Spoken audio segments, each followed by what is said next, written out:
I believe it's really difficult to truly connect with someone if you're not speaking and being your truth. And I wasn't. I think I was wearing a mask in my relationships in the context of I didn't express how I was thinking and feeling. I was trying to be who I thought my partner wanted me to be. Disconnect between who you were trying to be and who you really were. So that's a persona issue, right? So you think maybe, and everyone has this proclivity to some degree, is they're deeply self-conscious and uncertain.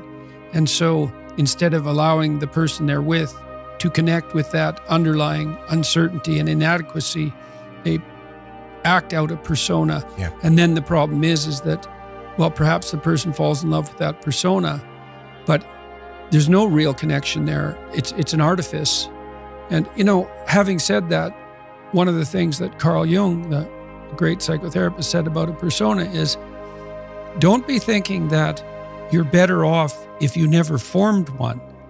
So for Jung, it was a voyage from, say, undifferentiated self in infancy and so forth, through persona to authenticity, because you have to act out your ideals to some degree, right?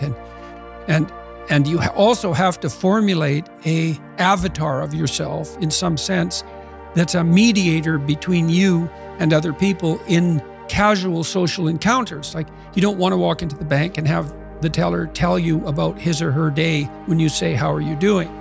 Right? I mean, now and then that can happen, but generally it's too much intimacy too quickly. And so you need this functional shell. But the problem arises when that functional shell is all that there is. And then the real person underneath is just desperate and unhappy because nothing of what's being acted out reflects a true underlying reality.